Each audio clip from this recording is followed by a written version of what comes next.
But what I'm most excited about is an announcement that we're going to make, that we're making now, which is that the Florida Department of Health, in partnership with the governor, is going to be working to end all vaccine mandates in Florida law. All of them. All of them. All of them. Every last one of them. Yeah.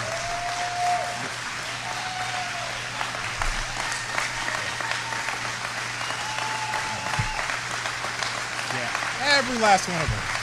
All of them.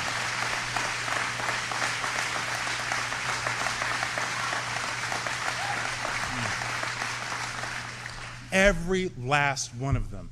Every last one of them is wrong and drips with disdain and slavery.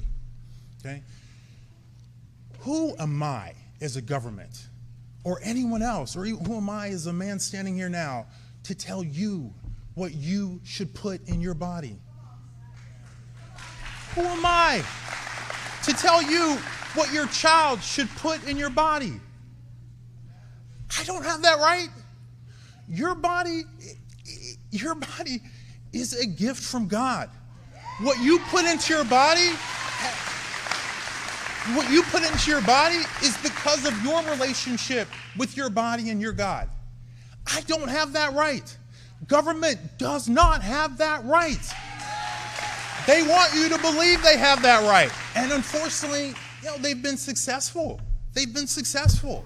This video centers on the latest announcement by the Florida State Surgeon General. During a press conference, he stated that Florida will completely eliminate all vaccine mandates, which include not only COVID-19 vaccines, but also routine vaccines required for children's school enrollment, such as those for measles, polio, pertussis, chickenpox, etc. On one hand, the video presents the on-site reactions.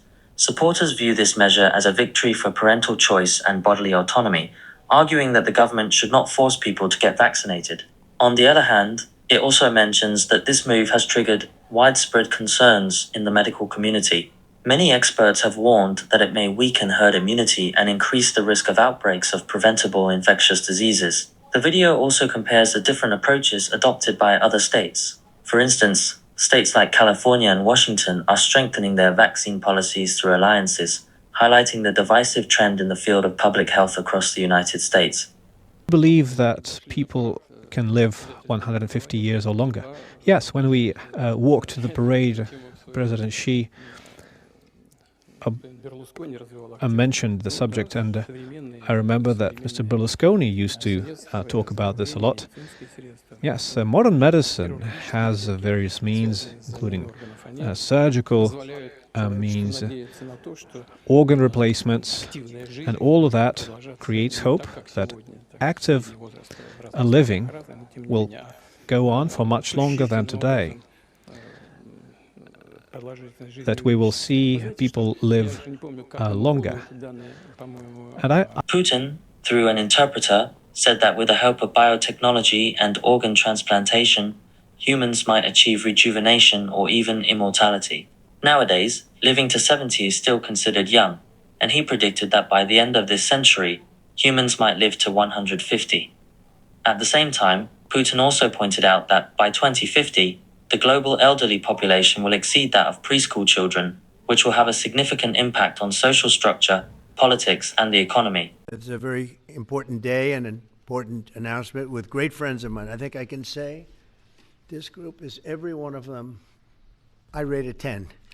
I can't always say that, even if they're Republicans, and these are Republicans, great Republicans. I want to thank you all for being here for this important announcement, 7 years in the making. As you know, this has been going on for a long period of time, and I am thrilled to report that the U.S. Space Command headquarters will move to the beautiful locale of a place called Huntsville, Alabama, forever to be known from this point forward as Rocket City.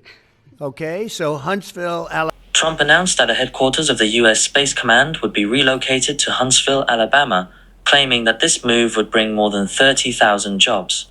This decision contradicts the previous approach of the Biden administration, which had kept their headquarters in Colorado, and carries a strong political undertone. Although Alabama has a foundation in the aerospace industry, the claim of 30,000 jobs lacks evidence and is regarded as an exaggeration. Right now, we're in a very dire situation. September's upon us, harvest is starting in the Deep South, and we have 0 bushels of soybeans on the books to be sold to China for this current crop that's about to come out of the field. Historically, over the last 5 years, about a third of soybean sales to China would be booked. China amounts to 25% of our total U.S. soybean crop. So that would be 8 or 9% of the whole U.S. crop would normally be on the books with China right now, and we have 0. That is alarming. The farm economy as a whole is struggling. Inflation has caused our cost of production to rise drastically on every. The tweet pointed out that as the U.S. soybean harvest season begins this year, China's purchase volume of U.S. soybeans is almost 0. During the same period in previous years, China would buy a large quantity of U.S. soybeans, accounting for approximately a quarter of the total U.S. soybean exports and about 1/3 of the order volume in previous years. Analysts believe that this is related to factors such as Sino-US trade frictions and the increase in alternative supply countries. Industry analysts stated that this change may have an impact on the interests of U.S. farmers and further intensify trade tensions between the two countries. As Senator Dr. Cassidy said, you are effectively denying people vaccines. We're not going to recommend a product for which there's no clinical data for that indication. Is that what I should be doing? What you should be doing is honoring your promise that you made when you were looking to get confirmed in this job. You're going like this. And that is, you promised that you would not take away vaccines from anyone who wanted them. You just changed the classification of the COVID vaccine. I'm not taking them away from people, Senator. It takes it away if you can't get it from your pharmacist. Well, most Americans are going to be able to get it from their pharmacy for free. Most Americans will be able to get it from their pharmacy for free. The question is everyone who wants it. That was your promise, No, I didn't. I never promised that I was going to recommend products with which there is no indication. When you said... And I know you've taken $855,000 from pharmaceutical companies, Senator. Did you hold up a big sign saying that you were lying when you said that? Because you are the one who said you would not take them away. Now, Senator Kennedy, I'm not taking them away from anybody. Secretary, you want me to indicate a product for which there is no clinical data? Senator, is that what you want? Secretary Kennedy, you said you wouldn't, and now you did. I'm not taking them away. Everybody can get access to them. No, they can't walk into a pharmacy the way they could last month and get access to It depends on the states. A year ago, but they can still get it. Everybody can get it. Everybody can get it, Senator. So look, let's move on. This video documents a hearing of the U.S. Senate, where Health Department official Kennedy was questioned regarding the COVID-19 vaccine policy. Senator Warren challenged him on whether he had broken his promise of not depriving anyone of the right to be vaccinated if they wished to do so. Kennedy responded that he had never promised to promote vaccines that had not undergone sufficient clinical verification, and pointed out that Warren had received approximately $855,000 in funding from pharmaceutical companies. The video reflects the conflicts between vaccine promotion policies, official promises, and political oversight, as well as potential issues of interest connections in policymaking. Where you look, they're gone. The church bells, the Tartarian bells, the towers that once stood in every city, every village. They told us they needed the metal for war. They told us it was for the military. But we know the truth. They didn't just take the bells. They took the frequencies. These weren't just instruments of sound. They were harmonic engines, broadcasting resonance across entire regions, aligning the human body, the Earth's energy, the very rhythm of reality itself. Every ring sent waves through the air, tuning entire cities into balance, synchronizing thought, stabilizing the environment. And then, one by one, they tore them down. Ask yourself, why? Why remove something so central to human civilization for thousands of years? Why erase a sound that connected us to something deeper, something beyond just metal and chimes? Because these weren't just bells. They were tools of power. The Tartarian bell towers were constructed with mathematical precision, designed to emit frequencies that could heal, uplift, and awaken. Some believed they could even influence consciousness itself, but they took them away.